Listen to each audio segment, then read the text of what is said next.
Assalamualaikum warahmatullahi wabarakatuh. Perkenalkan, saya Revina Adelia, calon guru penggerak Angkatan 9 Bangka Selatan. Di sini, saya akan melaksanakan diseminasi budaya positif di SMA Muhammadiyah Tobuali. Sebelum itu, saya akan membuat rancangan diseminasi budaya positif yang akan saya laksanakan di SMA Muhammadiyah Tobuali. Latar belakang.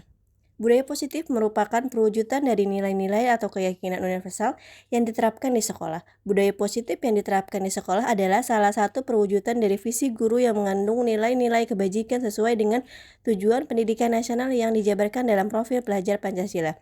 Di sini, saya selaku calon guru penggerak berkewajiban untuk membagikan bagaimana sebenarnya pemahaman budaya positif, mulai dari disiplin positif dan nilai kebajikan, teori kontrol, motivasi, hukuman dan penghargaan, keyakinan kelas, kebutuhan dasar manusia, 5 posisi kontrol, dan segitiga restitusi. Tujuan yang akan dicapai adalah yang pertama memahami apa itu budaya positif, yang kedua mengaplikasikannya di dalam kelas sehingga SMA Muhammadiyah bisa menerapkan budaya positif, dan yang ketiga mempraktekkan di kelas tentang keyakinan kelas, segitiga restitusi, dan 5 posisi kontrol. Selanjutnya ada tolak ukur. Yang pertama, terlaksananya diseminasi budaya positif di SMA Muhammadiyah Tobuali. Yang kedua, terbentuknya keyakinan kelas yang dibuat oleh guru maupun oleh wali kelas. Dan yang ketiga, terselesainya permasalahan siswa dengan segitiga restitusi. Dan posisi kontrol guru yang ideal adalah menjadi seorang manajer. Selanjutnya ada lini masa. Yang pertama, berkoordinasi dengan kepala sekolah. Yang kedua, berkoordinasi dengan wakil kepala sekolah. Dan yang ketiga, berkoordinasi dengan rekan teman sejawat. Dan yang keempat adalah melaksanakan kegiatan diseminasi budaya positif di SMA Muhammadiyah Tobuali. Dukungan yang saya dapatkan yang pertama dari kepala sekolah, wakil kepala sekolah, rekan teman sejawat, dan siswa dan siswi SMA Muhammadiyah Tobuali. Setelah membuat rancangan, saya melaksanakan diseminasi budaya positif di SMA Muhammadiyah Tobuali pada tanggal 19 Oktober 2023. Selamat menyaksikan. Warahmatullahi wabarakatuh. Terima kasih sebelumnya untuk Bapak Ibu Guru yang telah menyempatkan dalam acara pagi hari ini. Pertama-tama, marilah kita panjatkan puji syukur kepada Allah Subhanahu wa Ta'ala. Berkat Allah Subhanahu wa Ta'ala kita bisa berkumpul di ruangan yang alhamdulillah adem sekali. Cuacanya juga mendukung. Tidak berlama-lama, sebelum memulai acara pada pagi hari ini, alangkah baiknya kita berdoa terlebih dahulu. Untuk selanjutnya ada sambutan. Silakan.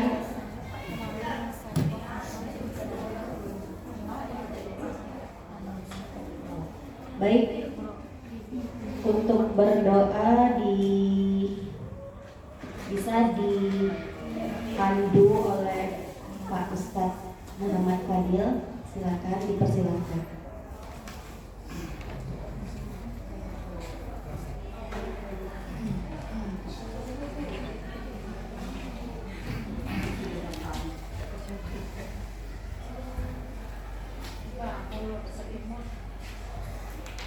Bismillahirrahmanirrahim. Assalamualaikum warahmatullahi wabarakatuh. Alhamdulillahirabbil alamin wassalatu wassalamu ala asyrafil anbiya'i wal mursalin sayyidina wa maulana Muhammadin wa ala alihi washabbihi ajma'in. Allahumma shalli wa sallim wa barik wa karim wa rahmatan ala sayyidina Muhammad wa ala ali sayyidina Muhammad kama shallaita wa sallamta wa barakta wa karamta wa rahmata wa an'amta ala sayyidina Ibrahim fil alamin innaka Hamidum Majid. Allahumma inna ya Allah marashida wa syafi'i umurina. Allahumma inna wa rashida fi jami'i umurina.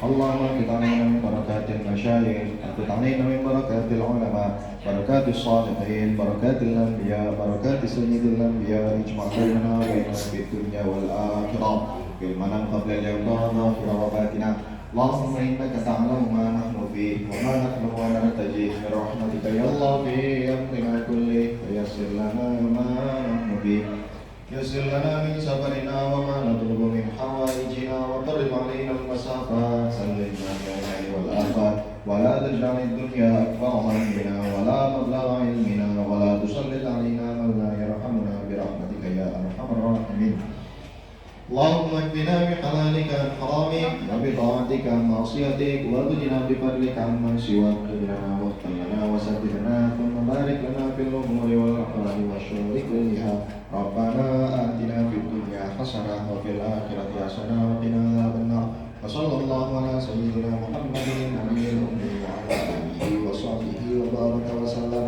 والحمد لله رب العالمين السلام عليكم ورحمه الله. Baik, terima kasih Ustaz Kamil yang telah memimpin doa pada acara hari ini. Baik, selanjutnya pada pagi hari ini kita akan melanjutkan acaranya dalam rangka diseminasi budaya positif di SMA Muhammadiyah Toboli oleh Bu Revina Adelia, CGP Angkatan 9 Bangka Selatan. Selanjutnya dipersilakan untuk Pak Edi memulai sambutan. Silakan Pak Edi.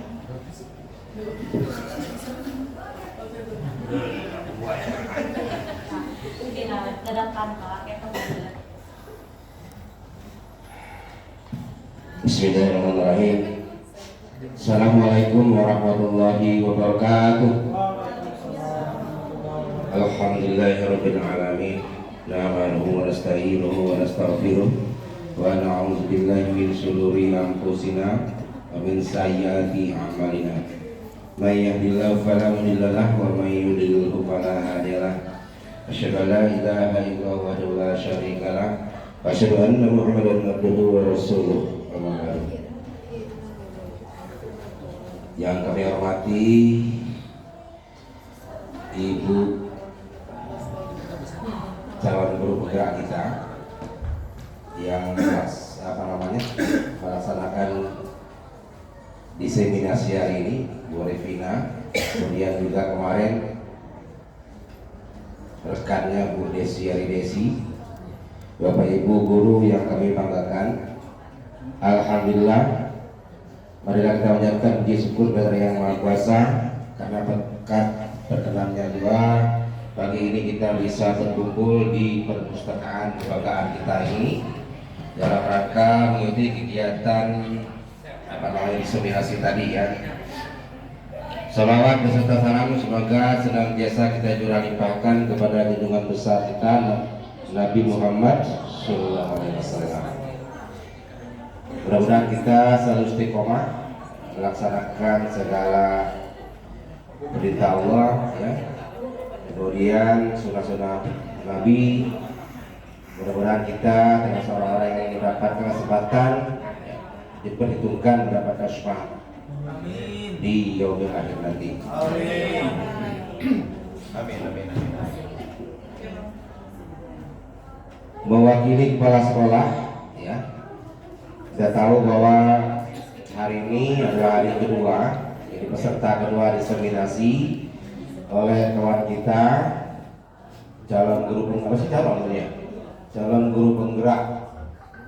Alhamdulillah dua orang kawan kita ini mengawali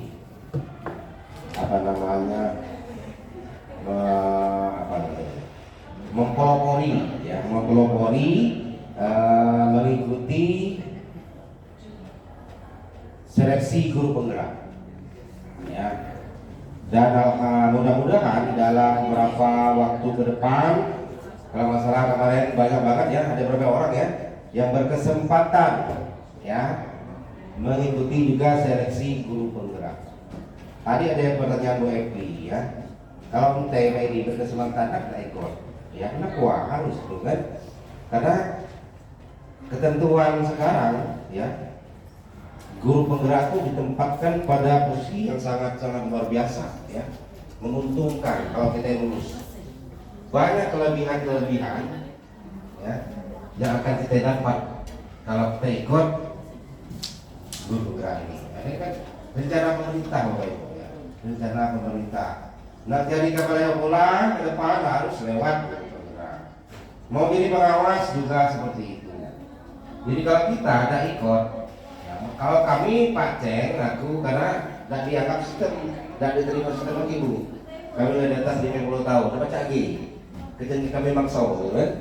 Nah, kalau kawan-kawan yang masih di bawah 50 tahun harus itu, ya, mengikuti ketentuan perundang-undangan yang sekarang ini berlaku. Dan kami ingin Pak Cengnya tukang support, Pak Cengnya dari belakang ya, support kawan-kawan, ada? Nah, ya, jangan ragu-ragu ya, jangan ragu-ragu. Kalau berkesempatan, amin ya. Nantilah, mungkin lah di dalam baru kerasa, oh gitu loh, gitu lah. Untuk ikut guru penggerak, kira-kira seperti itu ya. Nah, ini salah satu kegiatan yang wajib mungkin dilaksanakan oleh kawan-kawan kita dalam guru penggerak, yaitu diseminasi budaya positif. Nah, ini konsep baru lagi Pak Ceng ya, budaya positif. Biasanya kita sering mendengar itu praktek baik, gitu kan? Mungkin maknanya 12 lah, ya, untuk konsep aja yang berbeda, ya. Mudah-mudahan kalau kemarin dengan Bu Desi karena terkendala waktu, sebenarnya masih banyak mungkin undang-undang yang harusnya bisa kita diskusikan. Nah, pagi ini insya Allah mudah-mudahan kesempatan itu kita manfaatkan. Nah, ya, nanti setelah Bu Revina menyampaikan presentasinya, insya Allah ada sesi tanya jawab yang mungkin bisa berkolaborasi di antara Bu Desi dengan Bu Revina, ya, menjawab persoalan-persoalan. Kenapa? Tujuan diseminasi ini kan tidak hanya formalitas, Bapak Ibu. Kami minta ya mereka ini menyampaikan budaya positif yang menular ke kita, ya. Pak Hari biasanya kurang semangat, jadi semangat, kan, ya. Jadi itu. Pak Hari boleh ya. Maaf. Untuk mempersingkat waktu ya kami cukupkan sekian. Mohon ada ucapan yang kurang batas kepada Allah Maha. Bila taufiq wal hidayah. Wassalamualaikum warahmatullahi wabarakatuh.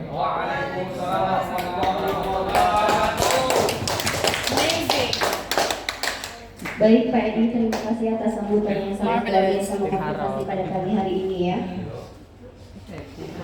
Baik, tidak berlama-lama, langsung saja acara diseminasi budaya positif di SMA Muhammadiyah Tobwali dibuka oleh pemateri kita Bu Revina Adelia. Silakan.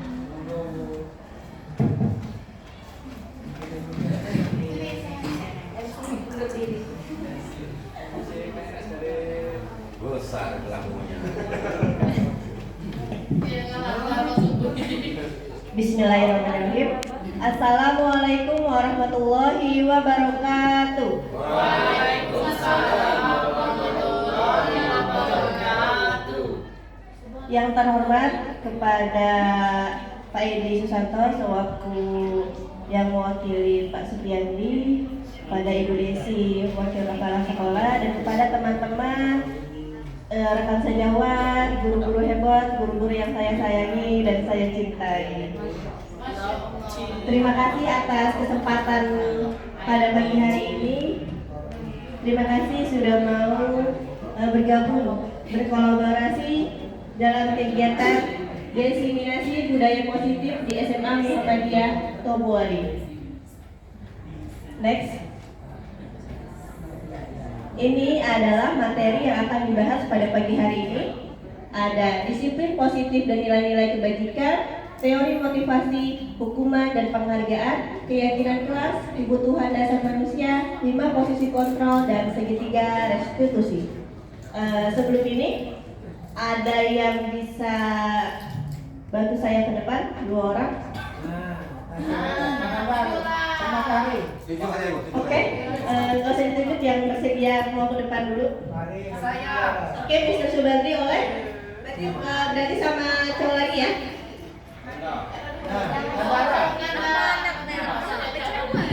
Oke, sama Pak Diki mungkin ya. Boleh maju?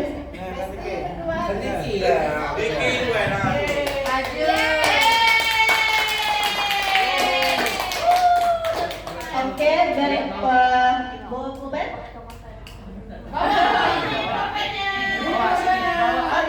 Satu orang aja. Oke. Oke.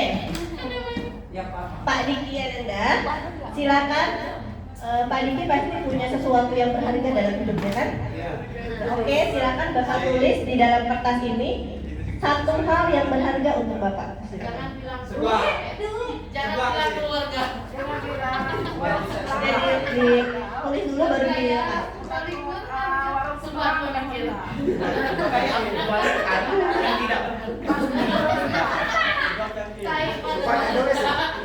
Oke, sudah dicabut. Pulpennya boleh dikembalikan dulu ke temannya. Dia ada bahagia. Oke, terima kasih Bu Vidya. Sudah? Silakan Pak Diki genggam kertas itu sangat berharga kan? Nah, oke. Pak Suladri, tolong ambil barang berharga itu. Kamu kayu atau kamu paksa supaya Pak Diki itu memberikan barang berharga dan silakan.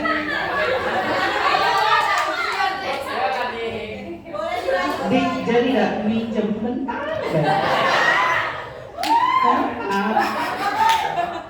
Sebentar saja. Apa pelaku traktir? Lah lu. Gak mau.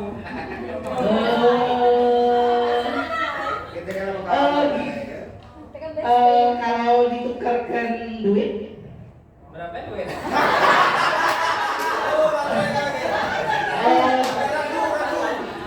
100 ribu. Maksudnya tidak mau. Tidak mau.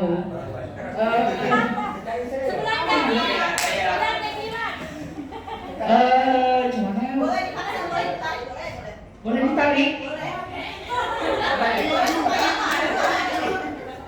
Boleh dah.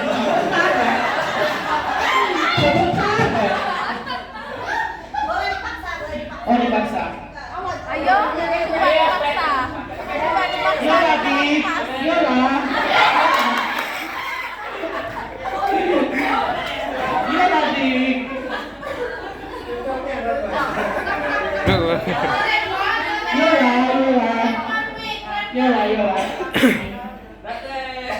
Ayo boleh dibuang dia. Gimana Om? Jadi gimana? Harus. Apakah Mas Badri sudah menyerah? Agak menyerah. Kenapa keringat sobat? Boleh minum dulu mic-nya? Masih ada kan tapi di sana? Oke. Saya tanya dulu. Tadi Pak Subadi itu sudah berusaha untuk mengambil harta berharga dari Pak Diki. Kenapa sih Pak Diki nggak mau ngasih? Kan ini bestie.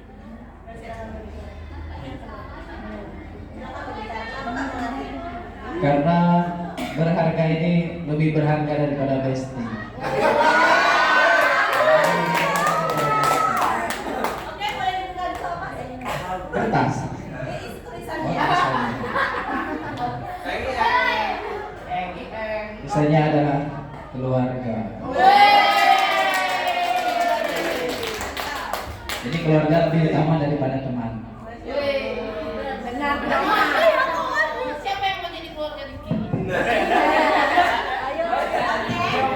Terima kasih. Untuk pembelajarannya kira-kira ada nggak yang bisa menyebutkan kira-kira apa yang bisa ditarik kesimpulan dari Diki dan Pak Subandri? Ada yang mau mengambil hikmah?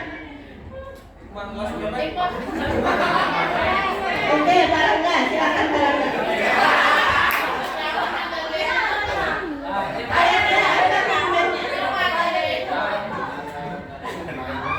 Aduh, Rere. Ini kalau pertanyaan yang ambil hikmah ini saya pernah ditanya dulu waktu kuliah. Pak, kuliah ambil apa yang ambil hikmah kata Bu? Yang ambil tablet. Tadi yang tidak mau mengenalkan hadiah. Walaupun Pak Subadri sudah berusaha dengan maksa dengan driver, tapi pagi ini tetap dengan kondisi tangannya yang Satu, Pak Diki mulai prinsip, orangnya prinsip. Sini ya. Yang kedua, hal yang betul-betul berharga dalam hidup kita sejatinya tidak bisa kita bandingkan dengan materi. Mungkin itu aja. Terima kasih.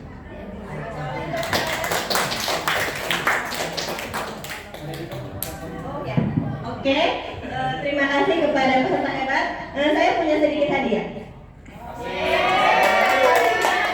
Silakan diambil, tidak boleh dilihat.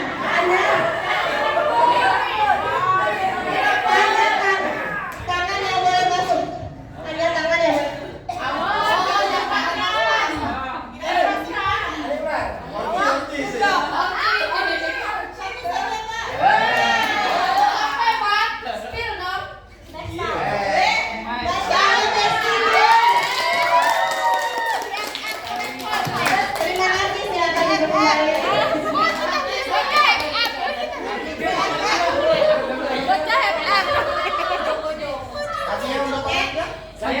Nanti ya. Next. Jadi tadi itu adalah yang namanya teori kontrol.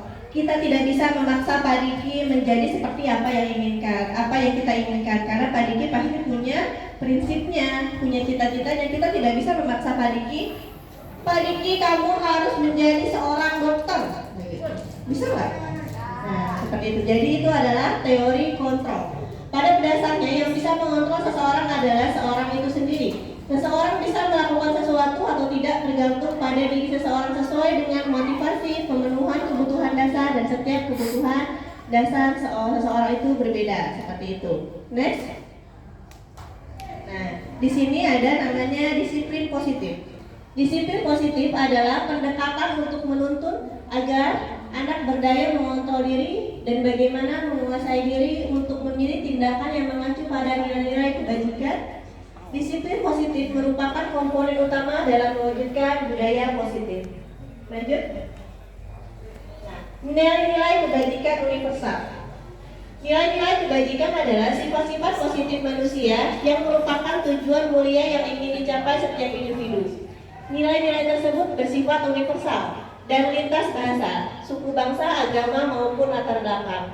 Setiap perilaku atau perbuatan memiliki suatu tujuan. Dengan mengaitkan nilai-nilai kebajikan yang diyakini seseorang, maka motivasi intrinsiknya akan terbangun, sehingga menggerakkan motivasi dari dalam untuk dapat mencapai tujuan mulia yang diinginkan. Itu adalah definisi dari disiplin nilai-nilai kebajikan universal. Next. Nah, ini adalah nilai-nilai kebajikan universal. Jadi kemarin kita sudah menyusun visi sekolah. Visi sekolah itu disusun berdasarkan visi pendidikan yang ada di Indonesia. Jadi visi pendidikan Indonesia adalah mewujudkan profil pelajar Pancasila, sehingga ini kita jadikan nilai-nilai kebajikan universal. Ada beriman, bertakwa kepada Tuhan Yang Maha Esa, dan berakhlak mulia, mandiri, bernalar kritis, berkebinekaan global, bergotong royong, dan kreatif. Selanjutnya ada teori motivasi, hukuman, dan penghargaan konstitusional dan universal. Nah, ada teori motivasi.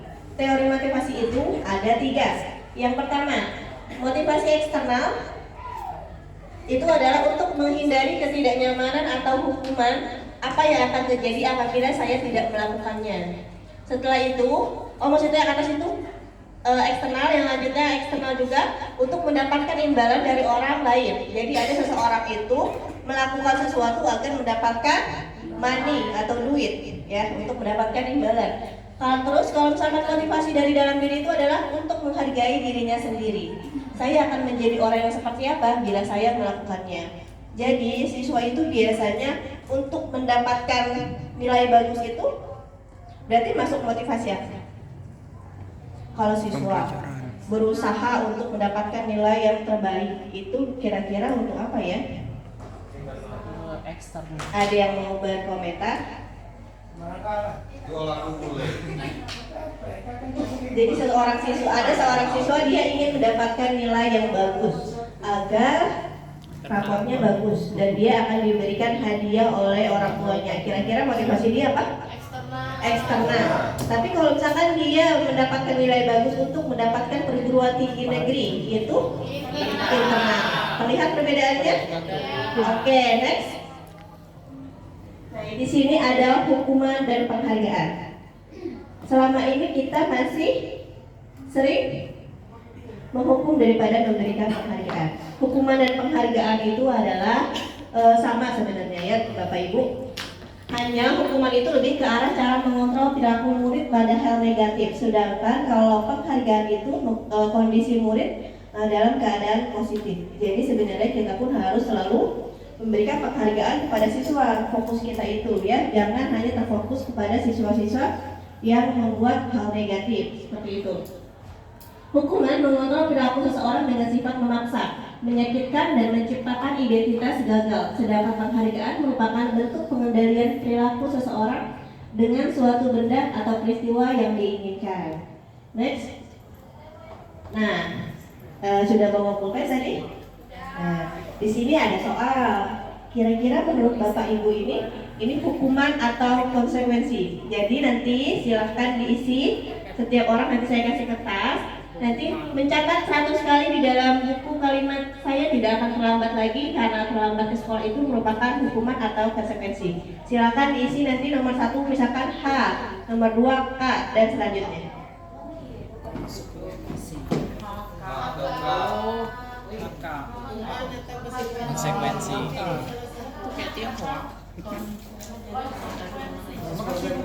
Nomornya ada.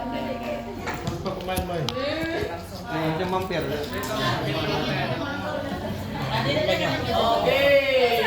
Apa yang sudah stand betul baik. Untuk meyakin.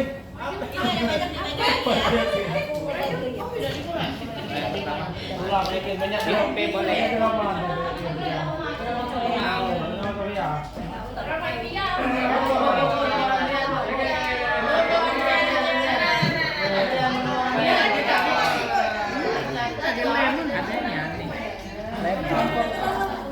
Kami cuma pakai lidah. Ada kayak kenapa? Oke. Mencatat 100 kali. Itu ada 7 soal. Jadi misalkan nomor 1 H, nomor 2 konsekuensi, silakan dijawab pertanyaan di depan. HK, langsung isikan aja jadi nggak panjang. H itu berarti hukuman, K itu berarti konsekuensi. Ya, ditulis namanya. Dua hukuman. Nomor 3. Hukuman. Boleh ditempel di mejanya ya. Nomor 1 apa, 2 apa, 3.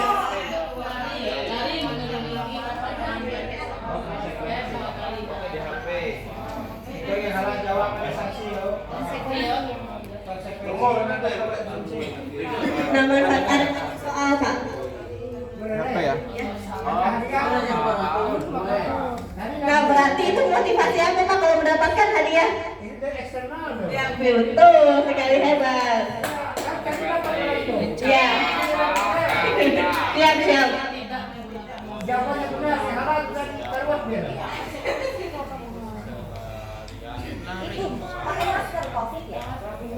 Yang mana?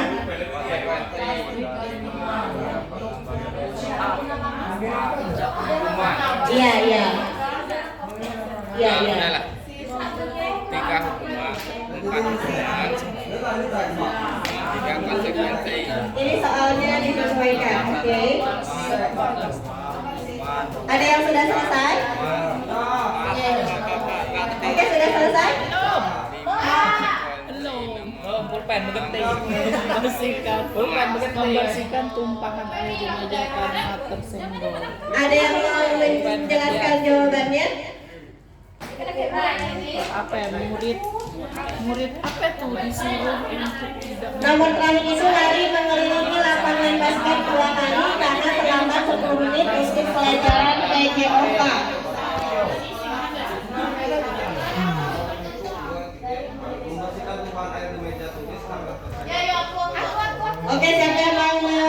hadiah, dapat hadiah. Dapat hadiah. Oke, Bumi. Lari mengelilingi lapangan basket. Salah nggak apa-apa ya? Wow, mantap sekali. Di depan. Kalau salah mohon maaf lahir batin ya. Aidin. Kalau salah ada siapa? Semuanya sudah selesai? Sudah. Komennya disimpan, jadi tidak ada yang mengganti jawaban.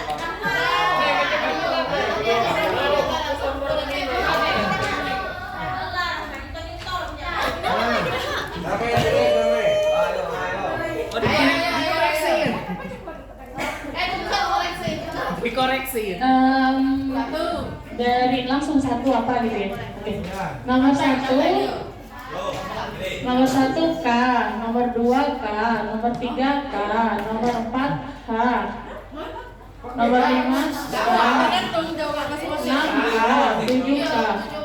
Kenapa saya memilih konsekuensi? Karena itu sudah aturan sekolah. Kayak misalnya terlambat kamu ini kayak gitu. Oke, beri aplaus untuk terima kasih. Ada lagi yang mau mencoba? Yang berbeda? Oke, Ibu Dewi.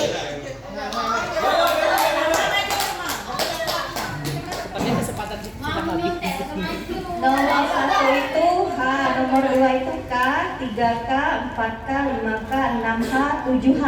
Oke, untuk Ibu Dewi. Nah, sekarang boleh ditukar dulu jawabannya dengan temannya. Ditukar dulu kopinya.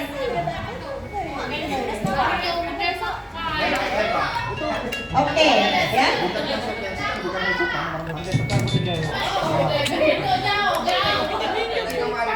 Oke, sudah ditukar, sudah. Tidak ada yang pegang pulpen ya?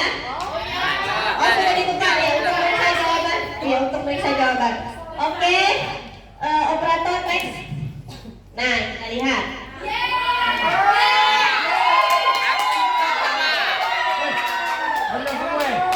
Oke, ada yang benar semua? Ada yang mau menjelaskan dulu satu orang? Benar semuanya. Oke. Ada yang mau menjelaskan dulu yang benar? Oke. Salah 2. Siapa yang mau menjelaskan ke depan? Dibaca ya semuanya.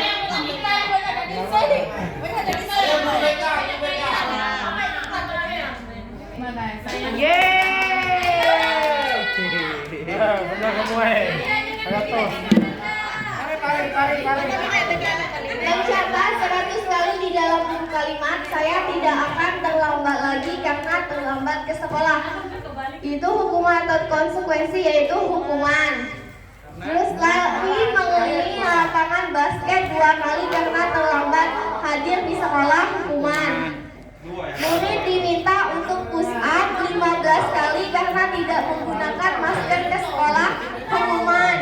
Menggantikan kertas tugas teman yang telah dicoret-coret, itu konsekuensi.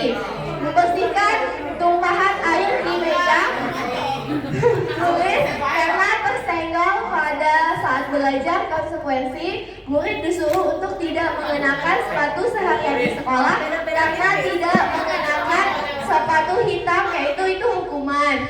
Lari mengelilingi lapangan basket 2 kali karena terlambat 10 menit untuk pelajaran PJOK, yaitu konsekuensi. Coba yang benar semua bisa dijelaskan kenapa hukuman dan konsekuensi, biar yang lain lebih paham. Trik-triknya. Oke, menurut saya kalau misalkan contohnya hukuman, kita biasanya kalau misalkan siswa telat, kita kasih hukuman, yaitu misalkan sholat di lapangan, sholat duha 8 rakaat, kita kan yang ngasih hukuman, misalkan nyapu ruang UKS atau ruang BK. Sedangkan konsekuensi, misalkan ada siswa bolos. Sebelumnya itu kan sudah kita jelaskan, kalau misalkan ada siswa bolos, itu konsekuensinya kita panggil orang tua. Nah, kalau misalkan sama dengan menggantikan kertas tugas teman yang telah dicoret-coret, yaitu konsekuensi di mana dia telah mencoret-coret tugas temannya, yaitu dia harus konsekuensi menggantinya. Terima kasih.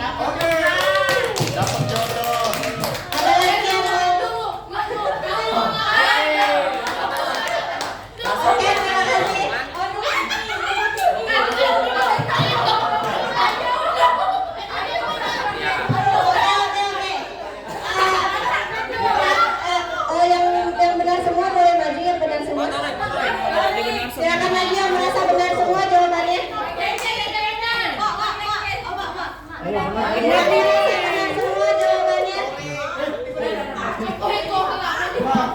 Ada lagi? Pak Yakin benar semua? Pak Edi? Oke. Kenapa nama 7 itu konsekuensi bukan hukuman? Oke, Pak Fatorik bisa dijelaskan kenapa nomor 7 itu konsekuensi? Apa bedanya dengan yang nomor 1, nomor 2, nomor 3? Jelaskan nama. Oke, kalau menurut saya karena yang nomor 7 itu konsekuensi sebelumnya sudah disampaikan oleh guru Pak, gitu kan, sejak kesepakatan gitu. Sudah kontak belajar gitu ya biasanya.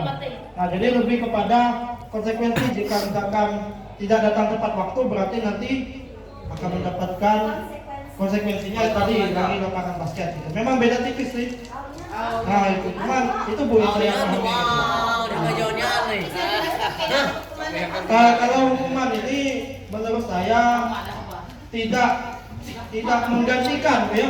Jadi dia itu tidak menggantikan kesalahan gitu. Jadi hanya untuk ibaratnya efek dampak dari kesalahan dia. Sedangkan kalau konsekuensi tadi berarti dia kata kuncinya tanggung jawab.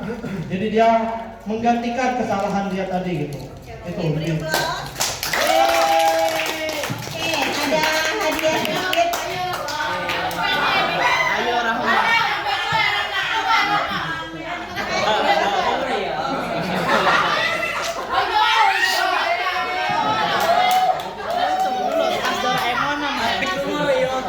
Ada kelinci. Yeay. 3 ya. Nyari duit. Oke, terima kasih ya. Berikut untuk kita semua. Oke, itu ya. Next dulu Bu Tinda. Nah, jadi sebenarnya ini ya perbedaan hukuman dengan konsekuensi. Yang pertama, hukuman itu adalah sesuatu yang menyakitkan harus terjadi. Sedangkan konsekuensi adalah sesuatu yang harus terjadi. Kalau hukuman membuat anak sakit fisik maupun hati untuk jangka waktu yang lama, jadi membuat sakit siswa. Sedangkan kalau konsekuensi itu adalah membuat anak merasa tidak nyaman dalam jangka waktu pendek. Jadi ketidaknyamanannya itu hanya jangka pendek. Setelah itu anak membenci kedisiplinan, sehingga aturan-aturan itu kadang anak langgar. Jadi mereka itu kadang menimbulkan sifat benci terhadap kedisiplinan. Setelah itu kalau konsekuensi itu adalah anak menghargai disiplin. Betul tadi kata Pak Torik. Jadi misalkan dalam pelajaran olahraga kita tidak terlambat ya. Jika terlambat kalian harus terima konsekuensinya. Seperti itu ya. Lanjut, hukuman itu berupa paksaan, sedangkan konsekuensi adalah stimulus dan tanggapan. Lanjut, hukuman itu adalah mendorong anak menyakiti diri sendiri, sedangkan konsekuensi mendorong anak agar mudah menyesuaikan diri. Hukuman adalah konsep diri yang buruk, sedangkan konsekuensi adalah hukuman diri yang baik, konsep diri yang baik. Hukuman anak belajar untuk menyembunyikan kesalahannya, sedangkan konsekuensi anak belajar untuk mematuhi peraturan. Selanjutnya yang terakhir, hukuman itu marah, rasa bersalah, dipermalukan, merasa tak dihargai. Sedangkan konsekuensi adalah kehilangan hak, dibuat tidak nyaman, diasingkan untuk sementara. Seperti itu ya. Nah, next. Jadi sudah paham kan perbedaan antara hukuman dan konsekuensi. Jadi selama ini kita terlalu banyak hukuman. Nanti kita sekarang belajar untuk konsekuensi ya. Jadi nanti oke. Nah ini adalah materi yang selanjutnya, itu adalah restitusi. Restitusi adalah proses menciptakan kondisi bagi murid untuk memperbaiki kesalahan mereka, sehingga mereka bisa kembali pada kelompok mereka dengan karakter yang lebih kuat. Next. Nah, restitusi juga merupakan proses kolaboratif yang mengajarkan murid untuk mencari solusi untuk masalah mereka dan membantu murid berpikir tentang orang seperti apa yang mereka ingin menjadi tujuan mulia dan bagaimana mereka harus memperlakukan orang lain. Masih yang sebelumnya? Nah, ini adalah ciri-ciri restitusi, ada 9. Yang pertama, bukan untuk menebus kesalahan, namun untuk belajar dari kesalahan. Yang kedua, memperbaiki hubungan. Yang ketiga, tawaran bukan paksaan. Selanjutnya, restitusi menuntut untuk melihat ke dalam diri. Restitusi mencari kebutuhan dasar yang mendasari tindakan. Restitusi diri adalah cara yang paling baik. Restitusi fokus pada karakter bukan tindakan. Restitusi fokus pada solusi. Restitusi mengembalikan murid yang berbuat salah pada kelompoknya. Oke, next. Keyakinan kelas. Tadi ada kan kita sudah belajar hukuman dan konsekuensi. Biasanya konsekuensi itu dibuat dulu sebelumnya ada yang namanya keyakinan kelas. Apa sih keyakinan kelas? Next. Keyakinan kelas adalah nilai-nilai kebajikan yang diyakini oleh kelas untuk menumbuhkan motivasi intrinsik dan budaya positif di kelas. Tadi kan sudah ada nilai-nilai kebajikan di materi awal ya. Nah sekarang saya mau meminta tolong Bapak Ibu. Jadi kita sekarang adalah berada di kelas. Nah sekarang saya akan mensimulasikan bagaimana Bapak Ibu nantinya bisa membuat keyakinan kelas di kelasnya masing-masing seperti itu ya. Jadi sekarang tulis.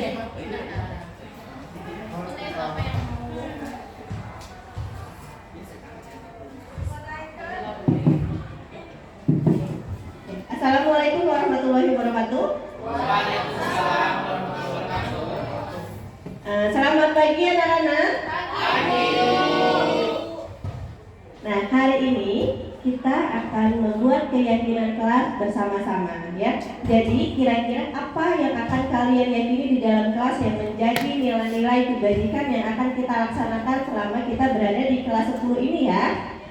Ibu akan memberikan kertas ini. Silakan kalian pikirkan kira-kira kalian mau membuat satu keyakinan kelas seperti apa. Jika sudah, kalian bisa tempel di sini ya keyakinan yang sudah kalian tulis. Siap? Oke, mau berikan kertasnya ya.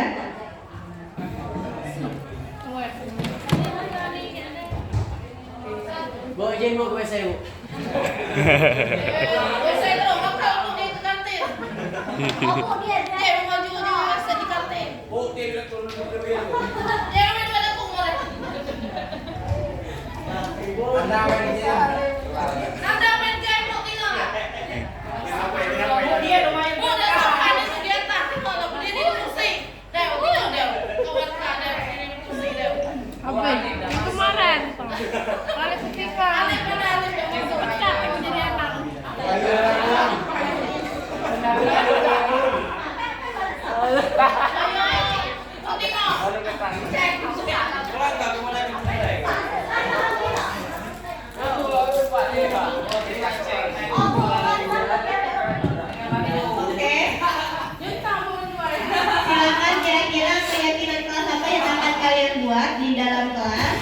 Misalkan tadi Pak Rangga bilang tidak bermain handphone atau handphone disimpan selama belajar. Boleh seperti itu ya. Ya satu aja itu contoh ya. Misalkan tadi ya. Satu kalimat. Boleh ditulis nama ya. Silakan jika sudah ditempel. Satu saja. Silakan kalau sudah ditempel. Membuat keyakinan kelas. Satu huruf apa satu kata? Satu kalimat sayang.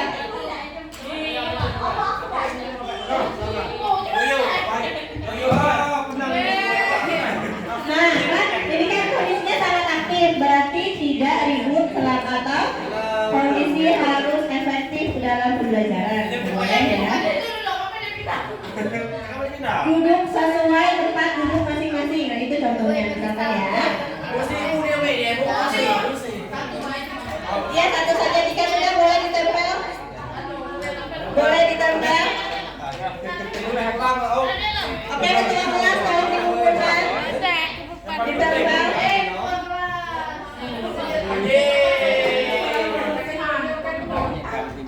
Ditulis ya.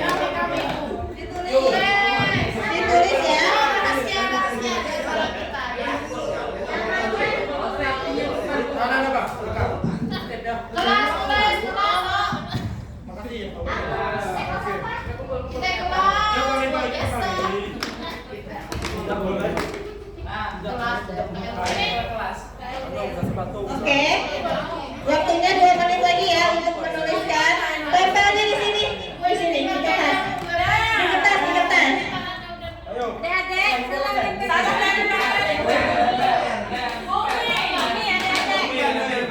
ini bagian nempel.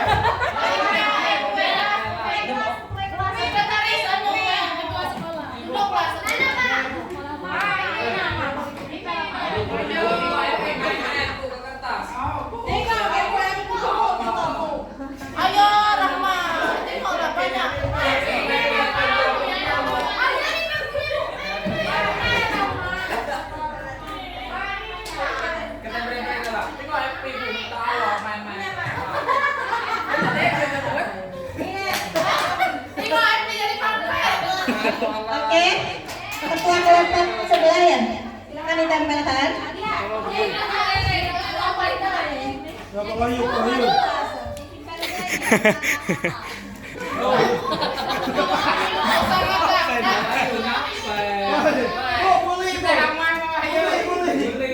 Wah, pemulihan nih.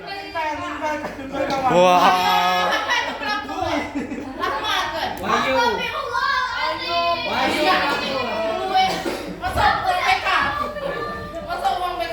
Wahyu membeli Wahyu. Pulang ke aku. Udah.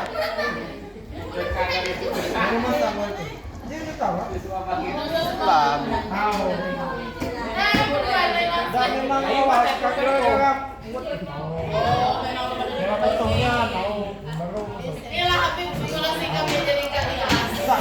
Oke, sudah semua. Oke, sudah semua. Ibu Siska sudah? Oke.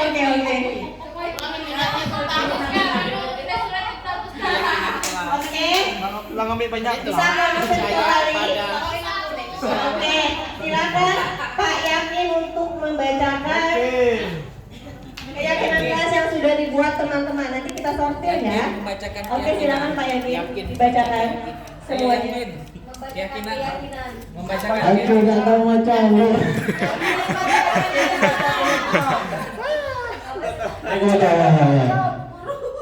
Pak Edi, oke. Oke. EDS tidak.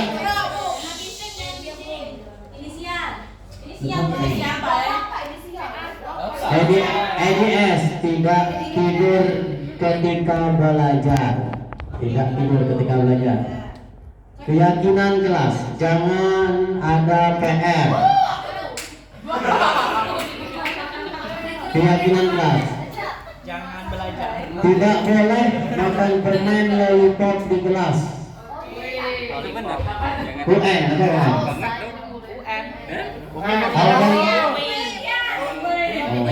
Tidak boleh makan permen lollipop di kelas. Alkan Barik, handphone disimpan dan digunakan sesuai kebutuhan belajar. Kampung berah. Ruangan bersih dan rapi, buat Bayani.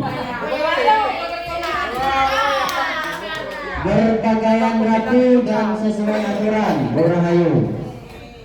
Budayakan tenang di dalam kelas, no name. Harus pakai baju dan celana.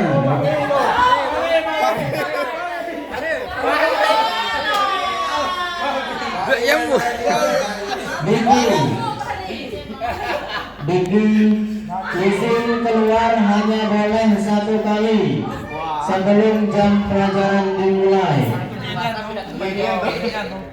Apa tadi? Paling disiplin. Tidak boleh makan di kelas ketika jam pelajaran berlangsung. Nonem. Nanda, disiplin. Oke. Subandri, sebelum pulang, setiap siswa mengangkat kursi ke atas meja. Kau angkat kaki tadi. Hormati guru dan saling peduli antar warga sekolah. Penny. Hormati. Epi Susanti, kesepakatan kelas. Kata dia mana tuh? Filsafat.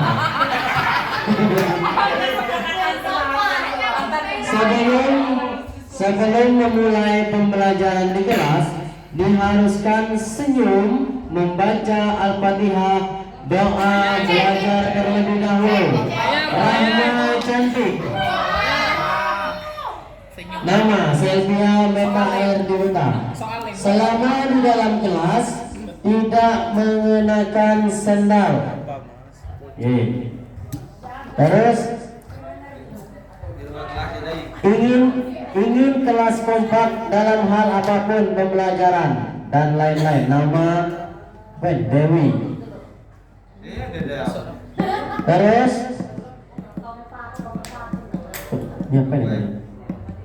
Odi. tidak mengganggu teman ketika belajar atau bergengil. Yakin. Itu saya tuh. Terus tidak mendengarkan guru berbicara, tidak memilung. Akan mana? Oke, terima kasih, beri applause.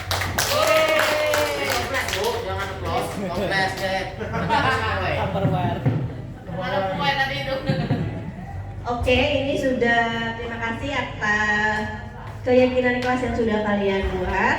Nanti ini harus kita patuhi. Cuman di sini ada beberapa yang kurang tepat, ya. Ada yang menuliskan jangan ada PR. Yang menulisnya adalah yang berasal menulis.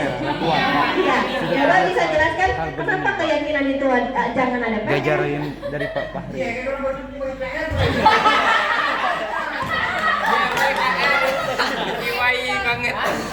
Boleh dijelaskan sebagai siswa ya?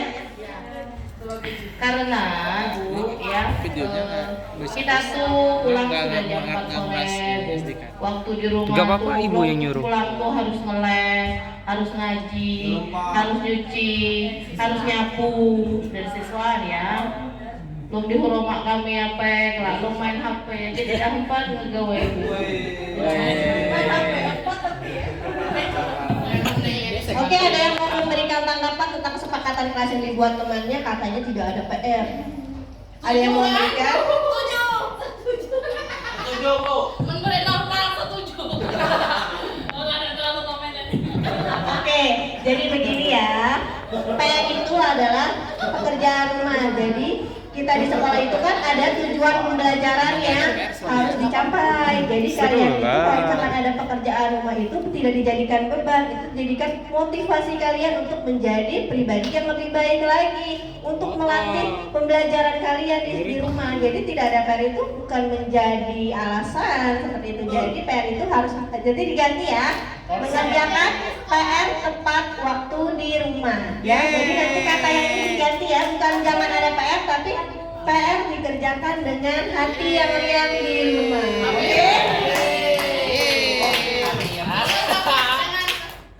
Oke, ini adalah keyakinan kelas yang sudah kita buat ya. Jadi kita sepakati. Kira-kira jika kalian melanggar keyakinan kelas akan ada konsekuensinya ya. Nanti selanjutnya kita akan buat konsekuensinya ya.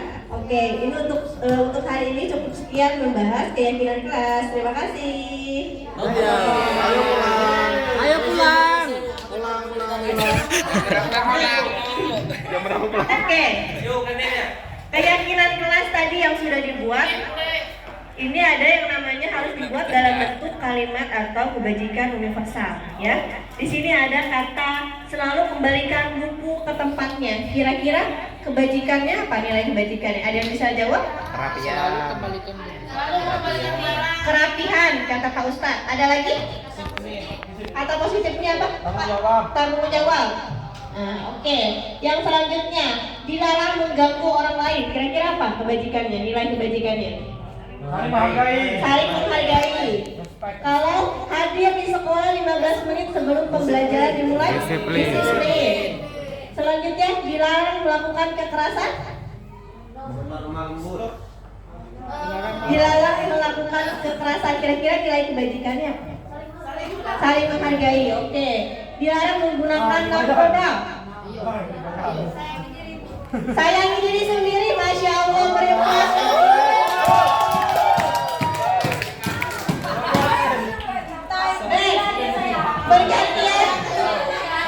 Bergantian atau menunggu giliran? Sabar. Menggunakan masker, menjaga kesehatan. Jangan berlari di kelas atau koridor, Jaga kebersihan. keselamatan ya. Oke, next. Betul ya. Apalagi tadi yang menggunakan narkoba itu kesehatan juga ya. Oke, next. Nah, selanjutnya ada kebutuhan dasar manusia dan dunia berkualitas. Ada yang mau memberitahu apa sih kebutuhan dasar kalian? Makan, oke, silakan.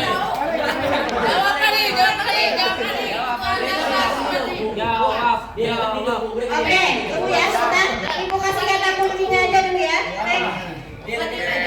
Nah, Pak Fahmi, di sini kebutuhan manusia itu kebutuhan manusia itu ada cinta. Kira cinta, ada kekuasaan, ada bertahan hidup, ada kebebasan dan ada kesenangan. Pak Fahri bisa jelaskan salah satu kebutuhan hidup Pak Fahri dan alasannya? Maju Pak. Maju Pak. Silakan maju dulu Pak Fahri. Maju Pak. Sinyal. Wifi.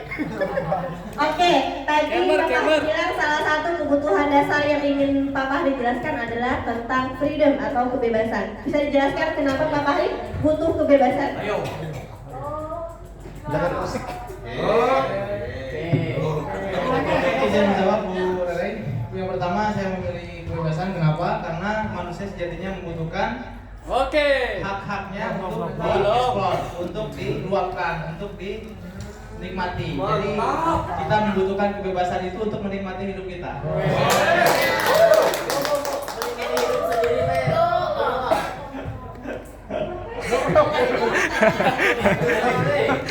Geri.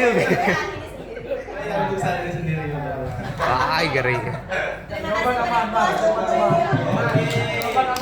Pak Fahri ya. Jadi ini adalah kebutuhan dasar kita yang selalu kita inginkan ya. Ada cinta, setiap orang itu membutuhkan cinta. Setelah itu ada kebebasan seperti yang dijelaskan oleh Pak Fahri tadi. Terus ada power atau kekuasaan. Kekuasaan itu untuk diri kita tentu sendiri ya, untuk menjaga kita, untuk membentengi diri kita seperti itu. Terus ada bertahan hidup. Bertahan hidup itu apa sih Bumi? Melindungi diri dari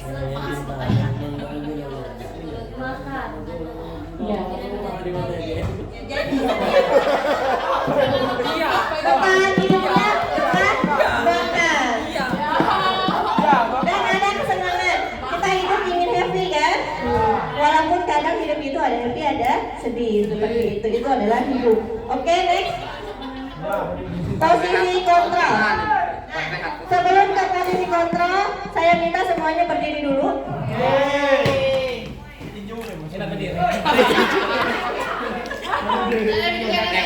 Ini cara menjoget, ini hanya tepuk-tepuk. Yang laki-laki dengan yang laki-laki, yang perempuan dengan perempuan. Pegang punggungnya, pundak.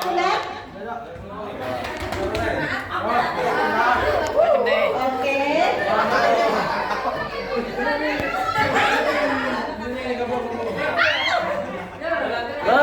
Kalau saya bilang belum mulai ya, ini berdekatan kan? Oke. Kalau saya bilang kayak matahari, jadi kalian pijitnya pelan-pelan. Hujan rintik-rintik, dipukul-pukul seperti ini. Hujan badai lebih keras ya. Siap? Oke, dicoba dulu ya.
kontrol itu yang pertama ada penghukum, pembuat merasa bersalah, teman, pemantau, dan manajer. Pasti kita ini ada yang menjadi penghukum, melihat anak melakukan kesalahan langsung dihukum.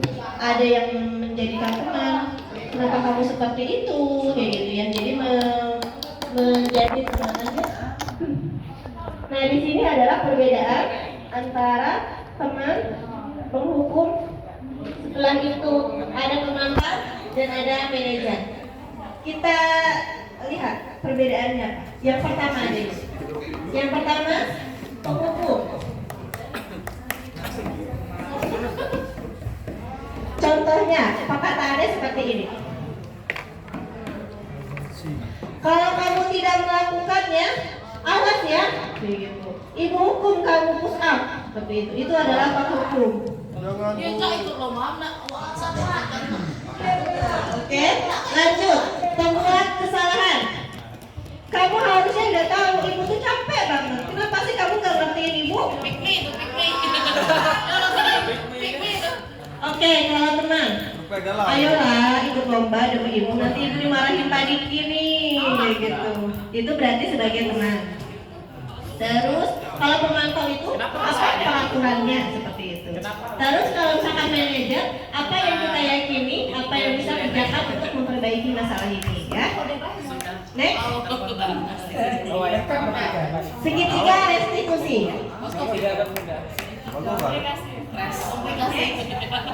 Nah, ini adalah segitiga restitusi. Jadi dalam menentukan kita posisi kontrol itu ada segitiga restitusi untuk memecahkan masalah seperti itu. Kemarin kita semua sudah juga mendapatkan diseminasi terkait budaya positif ya oleh Ibu Desi Aridesi. Di sini saya juga menjelaskan tentang diseminasi budaya positif. Nah, ini adalah segitiga restitusi. Segitiga restitusi yang pertama adalah menstabilkan identitas, yang kedua adalah validasi kebutuhan, yang ketiga adalah menanyakan keyakinan. Setiap orang pasti pernah melakukan kesalahan. Kamu bukan satu-satunya yang pernah melakukan ini. Kalau misalkan validasi kebutuhan itu adalah adakah cara yang lebih efektif untuk mendapatkan apa yang kamu butuhkan?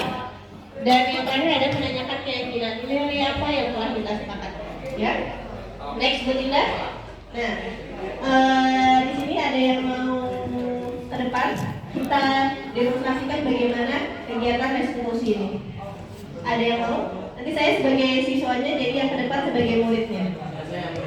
Oke, kebetulan Pak Yani itu pas kemarin, jadi kebetulan kemarin itu anak saya itu aktif. Dia itu bermain bola di dalam kelas. Dia tendang bermain bola itu bersama berkolaborasi dengan kelas bukti dia. Nah, setelah itu pecah. Langsung lah. Ini asli. Nah, jadi baru kemarin ya kejadiannya. Nah, terus Bang Egi juga melihat bagaimana saya memanggilnya. Oke, Pak Yani boleh duduk di sini.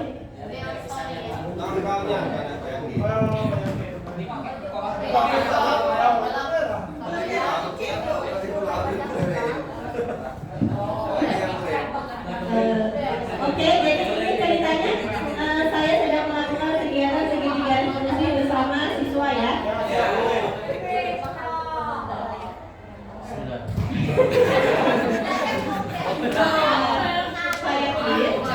Tadi Ibu dapat laporan dari Pak Nanda, katanya kaca kelas pecah ya?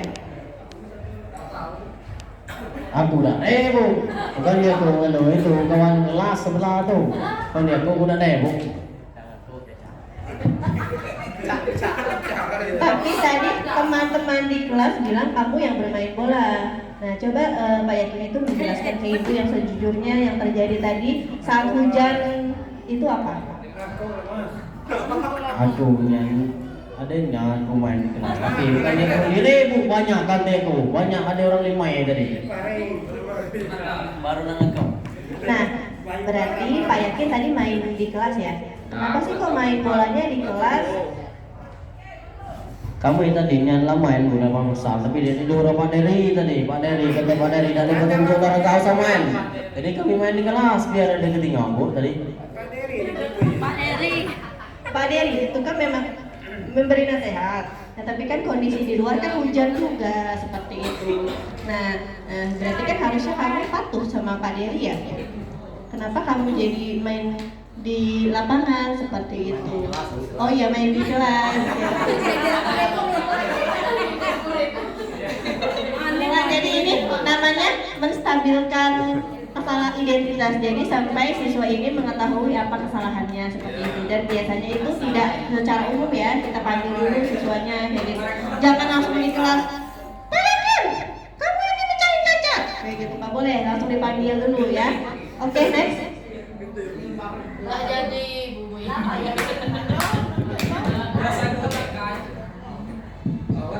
Nah, ini validasi kebutuhan. Tadi Biar ini kita ada diskusi gitu kan. Tadi nggak ada diskusi itu yang tadi. next. Berarti menstabilkan identitas. Ada yang mau ditanyakan dulu di sesi ini? Apakah misalnya kalau misalnya Yakin ini sudah berulang kali melakukan kesalahan, nah, ini salah satunya, dan 2-3 kali lah. Yang terakhir ini mecah kacau. Apakah kita juga harus menstabilkan identitas dalam posisi seperti itu? Iya, jadi kita harus melaksanakan menstabilkan identitas. Kenapa? Karena biar kita tahu, biar Pak Yakin ini bisa tahu apa kesalahan dia, kayak gitu kan. Jadi dia kesalahan keyakinan kelas mana yang dia langgar, kayak gitu. Apa yang akan dia lakukan sehingga dia dapat menemukan solusi untuk tidak melakukannya seperti itu. Kita lanjutkan dulu drama ini boleh? Bukan, ini. Oke. Maksudnya main bola di kelas berkali gitu. Dia sudah melakukan konsekuensi. Nanti kan ada yang namanya next step validasi tindakan. Jadi nanti misalkan Pak Yakin sudah melakukan, kira-kira kalau misalkan Pak Yakin melakukannya lagi, apa yang akan dia lakukan seperti itu, gitu ya. Jadi walaupun dia berkali-kali melakukan kesalahan, segitiga restitusi ini sangat direkomendasikan. Itu kita lakukan supaya kita itu harus bijaksana dalam mengatasi permasalahan siswa seperti itu. Lagi dia masuk murid ya. Kalau teori kan biasanya kan siswa nonton berkali-kali kan ada tindakan ya.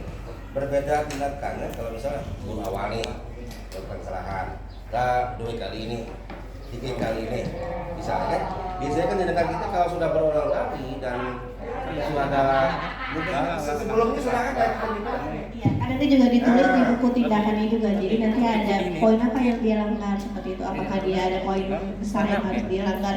Jadi akan mengurangi poin dia di sekolah begitu. Nah, tentu di dalam poin pelanggaran akan ada pun poin penghargaan. Bagaimana dia menghapus poin itu menjadi lebih baik lagi seperti itu. Ya. Oke, next. Lanjut. Nah, Pak Yakin belum selesai kita. Oke, tadi kan Pak Yakin bilang main. Nah, kira-kira ada nggak sih alasan Pak Yakin kenapa sih main bola? Tadi memang jam dunian Bu, tapi jam nih Bu, kami tadi nak main di lapangan, tapi nak diorang Pak Dery katanya nak pakai baju seragam, nak boleh pakai baju seragam putih. Jadi kami main di kelas, karena guru yang ngajar kami pelajaran kami tidak ada kosong, jadi kami main di kelas Bu. Nah, terus kan kata Pak Yakin guru kosong. Kenapa Pak Yakin tidak kesal mencari gurunya atau menanyakan ke guru piket, mana guru saya? Kenapa bermain bola di dalam kelas? Aku tak perlu bebo kami kan di ketua kelas. Biasa kalau ketua kelas gini re, nak kawan kami. Nah, menurut kamu, apakah yang memanggil guru itu tugas kamu? Siswa ini suka dalam orang. Tidak Bu. Kan ada Bu ketua kelas, Bu ketua kelas ada yang wakil sekretaris, kan ada. Tidak kan kami main semua. Oke, nah menurut kamu, tadi kan kamu bilang ada ketua kelas, ada nggak kamu bilang ketua kelas? Misalkan, Rangga, gila panggil bu guru, kita ini jamnya kosong, kayak gitu. Kenapa kamu malah main bola, malah asik-asik sehingga pecah tuh jendela? Man itu, orang tua, saya cari orang tua lah Bu. Kami tidak kenal, kami main bola kayaknya. Oke, sekarang ibu tanya, bagaimana perasaan kamu setelah melihat pecahan kaca itu? Ngapain lah Bu? Macam mana lagi kan? Nak disusun budi boleh pecah tu dah tahu ke? Nak dilem dah tahu ke? Nah, terus kamu mau ngapain tentang serpihan kaca itu? Ya apa yang baik anu bahasa nak dihukum nak digenti lagi anu baik. Cuman aku nak kawan teh ini kami main orang lima. Nah, berarti kamu apa yang harus kamu setelah kamu dari sini, apa yang mau kamu lakukan terhadap pecahan kaca dan kaca yang sudah bolong itu? Kalau kamu baca lah pada kawan, apa baca nomor saya. Mengelansar kawanku nggak bersaya kuromakan. Kalau ini kan berarti itu ya, apa namanya, sangat menggebu-gebu ya, sangat berantusias untuk olahraga. Itu kan sifat anak zaman sekarang ya. Anak kamu kan sedang mencari jati diri sampai bermain bola pun di lapangan seperti itu. Ibu juga dulu pernah kayak gitu, pernah muda kayak gitu.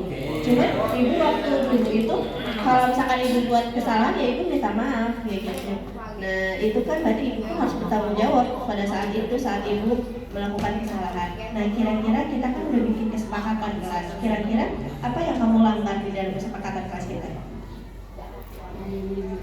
Anu lah mau dari kelas dengan pecahan kaca. Masya Allah. Mengganggu kawan-kawan yang lain mungkin. Tadi yang sudah mengotori kan sudah kamu bersihkan. Kamu mengganggu kawan-kawan lain. Apa yang akan kamu lakukan sekarang? Kawan-kawan, minta maaf Bu. Kami kan di ngejauh memang ngejauhnya menyebarkan dari tempat di materi. Oke, jadi setelah ini kamu ke kelas bersihkan kaca tadi dan kamu langsung minta maaf ke teman kamu ya. Jangan diulangin lagi kesalahannya, oke? Apa Bu? Cuman gelak pada materi kami usaha di anu kami namanya di lapangan. Pak Dery itu ngasih tahu kamu kan demi kebaikan. Kan hujan, gak mungkin kamu bermain bola hujan-hujanan. Ya kamu nanti tunggu hujan itu akan reda kayak gitu. Ya tidak ada apa namanya hujan terus menerus seperti itu ya. Jadi kamu kalau dikasih tahu ibu dengar ya. Jadi tadi pulang dari sini, pulang dari ruangan ini langsung ke kelas bersihkan dan kamu minta maaf. Setelah itu kamu perbaiki tadi sesuai yang kamu bilang tadi, oke? Halo Bu, maaf Bu, maaf. Begitulah. Oke, jadi begitulah kira-kira langkah-langkah restitusi. Jadi kita membuat kesepakatan dulu kepada siswa apa yang harus sampai dia mengakui. Memang kebetulan siswa ini sangat luar biasa. Tidak mau mengakui kesalahannya seperti itu. Biasanya memang ada anak-anak yang seperti ini, tapi ada anak juga langsung maaf kayak gitu. Jadi kan beda-beda anak, tapi kita harus melaksanakan kegiatan restitusi ini. Yang melakukannya wali kelas apa? Nah, ya ada pertanyaan ini yang melakukannya wali kelas atau BK. Ini adalah tanggung jawab kita semua sebagai seorang guru, ya. Jadi jika kita melihat anak kita melakukan kesalahan, langsunglah kita lakukan kegiatan restitusi. Tapi jangan bersama-sama, kita berdua saja diajak ngobrol seperti itu. Apakah ini tanggung jawab guru BK? Saja tidak. Ini kita sebagai guru, misalkan anak itu melakukan kesalahan pada jam pelajaran kita, sama kita kayak gitu ya. Jangan kita melimpahkan kesalahan anak atau kekeliruan anak itu kepada orang lain, karena kita yang harus menyelesaikan permasalahan itu tersebut. Oke, ada pertanyaan lagi? Kan kasus setelah mecah kacau. Apakah guru makanya yang itu regulasi? Nah, kebetulan kemarin itu harus sudah sampai ke wali kelasnya. Oke, kebetulan kemarin itu sudah kemarin itu adalah sudah saya panggil dan sudah Pak Wahyu juga ajak bicara kayak gitu. Jadi masalahnya selesai dan dia itu solusinya adalah dia siap mengganti kaca tersebut seperti itu. Dan kemarin juga dia sudah membersihkannya dan karena dia sudah menempelkan supaya yang pecahan itu tidak melukai orang lain seperti itu. Itu dari siswa seperti itu. Ada lagi Pak Diki, pertanyaan tadi? Kerjasama ada antara? Kerjasama juga antara guru, wali kelas, BK, seperti itu. Nah kebetulan pas kemarin juga ada anak saya dikirim fotonya di grup kan, lagi tidur saat sholat duha. Apakah saya langsung panggil, hilang? Enggak ya, dipanggil dulu. Kan enggak juga ya, langsung ditanya, hilang. Tadi kamu ibu lihat laporan di grup itu kamu tidur, seperti kita tanya dulu. Nah, dan dia pasti bisa menjelaskan kenapa dia tidur seperti itu. badan dia kurang sehat seperti itu, dan mencari solusinya dengan bagaimana dia sholat duhanya selanjutnya lebih banyak lagi seperti itu. Itu solusi yang dia berikan bukan dari saya tapi dari siswanya tersebut ya. Oke. Nah, oke, terima kasih. Ada yang mau ditanyakan dulu? Oke, Pak Diki. Jadi dari segitiga restitusi ini kan apa namanya, guru harus tenang, sabar menghadapi suatu masalah yang buat diangkat kan. Betul. Bagaimana dengan karakter tipe-tipe guru yang misalnya kesabarannya setipis tisu kan? Oke. Menanggapi masalah-masalah tersebut itu seperti apa? Nah, tadi kan ada 5 posisi kontrol. Ada apa aja? Penghukum. Terus apa lagi? Pembuat merasa bersalah, teman, pemantau, dan manajer. Kegiatan restitusi ini adalah langkah terbaik kita sebagai guru untuk menjadi posisi kontrol sebagai posisi manajer. Apakah saya sudah bisa menjadi posisi manajer? Masih belajar. Pasti kita pun masih ada yang berada di posisi penghukum, pemantau seperti itu, pembuat merasa bersalah. Jadi kenapa manfaat desiminasi ini? Supaya kita belajar langkah apa yang kita lakukan untuk mengatasi permasalahan siswa tersebut ya. Jadi ini kita semua belajar. Kan ini baru mendapatkan informasi. Dan setiap manusia itu kita tidak bisa tadi yang posisi kontrol tadi kan kontrol. Kita nggak bisa membuat Pak Diki menjadi lemah lembut, nggak bisa gitu. Karena memang karakter Pak Diki kuat misalkan kayak gitu. Nah, tapi kan langkah-langkah ini dicoba sebagai nanti pembelajaran pembelajaran dalam menghadapi siswa seperti itu. Sudah cukup? Ada lagi? Mungkin memang benar Bu. Kalau kata Pak Diki memang tidak ada semua guru yang sabar, ada semua guru yang lemah lembut. Ada lah yang ada yang macam-macam, ada yang macam kucing kan, ada yang banyak macam. Kata Pak Diki kalau memang kesabaran tuh hanya sebatas setipis tisu kan, paling kalau pusing itu tambah tisu orang tebal-tebal. Jadi dia macam ya Pak, kesabaran.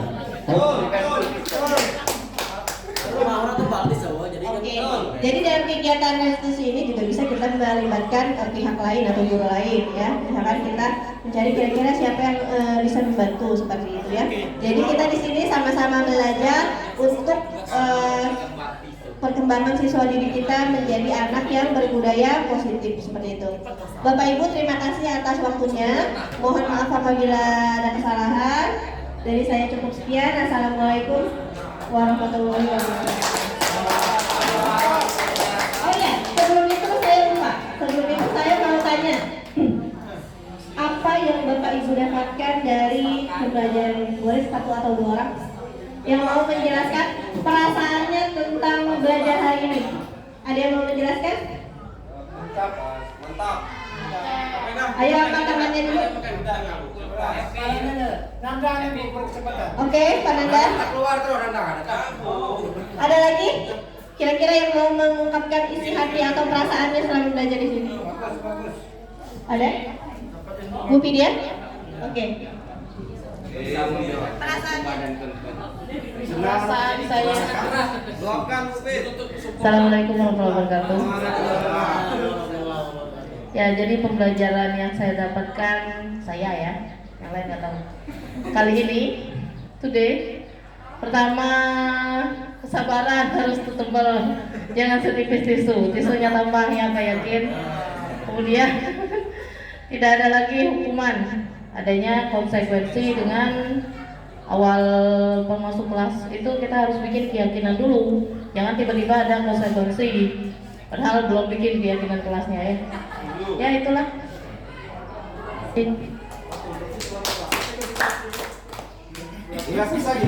Luar biasa ya, beri aplaus untuk Bu Pidia. Nah berarti kita semua merasa happy ya dan mendapatkan manfaat dari pembelajaran hari ini. Nah semoga nanti di kelas kita bisa menerapkannya seperti itu.